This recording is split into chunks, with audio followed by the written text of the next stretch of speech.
हमारा कल्याण कैसे होगा? नियम लेने से, तप करने से, सामायिक करने से, प्रतिक्रमण करने से, या सद्गुरु की एक आज्ञा से? चलो इस पर हम एक कथा सुनते हैं, सर्वज्ञ सूरी जी का दृष्टांत। श्रीपुर में श्रीमती नाम के एक समकिती यानी सच्चे देव गुरु धर्म के श्रद्धा वाले एक श्रेष्ठी रहते थे। उनका पुत्र का नाम कमल था। वह नास्तिक और सप्त व्यसनी था। वह कहता कि कहाँ है आत्मा, कहाँ है स्वर्ग, मोक्ष, नरक, और धर्म बिल्कुल नहीं करता। एक बार वो नगर में शंकर नाम के सूरी आए। उनके पास श्रीपति कमल को लेकर गए। गुरु वंदना करके कमल को बोध देने के लिए विनती की। तभी गुरु ने कमल को कहा, मैं धर्म उपदेश करूंगा, तुम बीच में बोलना मत, आड़ा टेढ़ा नहीं देखना, मात्र मुझको देखना और ध्यान से सुनना। यह कहकर वह उपदेश देते हैं। बाद में कमल को पूछा कि हे वत्स, तू कुछ समझा? कमल ने बोला, हे पूज्य, मैंने आपकी गले में बांधी हुई घंटी की गिनती की, 108 बार बजी थी। यह सुन के सब हंसने लगे। फिर कोई दिन दूसरे सूरी के पास गए।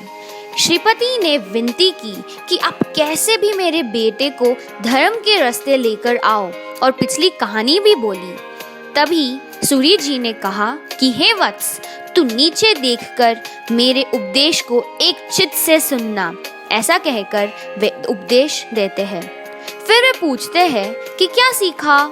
तो कमल बोला, हे पूज्य, यहाँ से चींटियाँ आर पार हो रही थी। मैंने 108 चींटियाँ को यहाँ से वहाँ जाते देखा।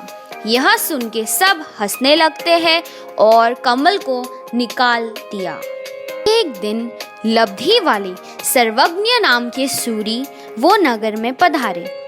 श्रीपति ने उनको बीती हुई कहानी कही और कमल को धर्म उपदेश देने की विनती की। यह सुनकर सूरी जी कमल को बुलाकर विचार करते हैं, इसको मीठा लगे वैसे धर्म उपदेश देना चाहिए। कमल को सही रास्ते पर लाने के लिए उनके कर्ण को यानी कान को प्रिय ऐसे स्त्रियों की कथा सुनाने लगे। फिर धीरे धीरे उसको इतना रस आया कि अगले दिन वह पहले ही पहुंच गया और उपदेश सुनने हेतु तत्पर था। ऐसे करके वो प्रतिदिन जाता था। उसको गुरु के प्रति पूज्य भाव आ गया था। गुरु जी का विहार का समय हो गया था। गुरुजी कमल को नियम लेने के लिए कहते हैं। तब कमल मजाक करने लगा। गुरुजी ने कहा कि जो गुरु की आराधना करता है उनको तिर्यंच गति, नारकी, पृथ्वी काय आदि के भाव लेने पड़ते हैं।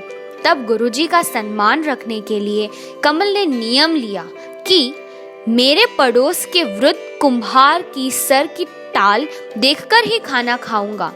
गुरुजी ने ज्ञान से देखा कि ऐसे नियम से भी उसका लाभ देखकर उसको नियम दिया। किसी कारण से एक बार वह कुम्हार मिला नहीं। तब उसको ढूंढते ढूंढते कमल गांव बाहर जाता है और वहां पर कुम्हार कुछ खुदाई कर रहा था। तब कमल ने दूर से ही कुम्हार की टाल देख ली और जोर से चिल्लाया कि देख लिया, देख लिया। कुम्हार को लगा कि कमल ने उसे सोने की चरु निकालते हुए देख लिया। तब वह घबराकर अपना सारा खजाना कमल को दे दिया। तब कमल ने सोचा कि ज्ञानी द्वारा दी गई एक आज्ञा का इतना बड़ा फल। वह सोचकर उन्होंने अब अपने आत्म कल्याण के लिए फिर श्रावक के व्रत अंगीकार किए और फिर स्वर्ग में जाते हैं। धन्य उनके पिता जिनको धर्म का अत्यंत महात्म्य था। धन्य वे आचार्य जिन्होंने सब व्यसनी को कल्याण के मार्ग में ले आए। धन्य ज्ञानी की आज्ञा, धन्य कमल की सरलता।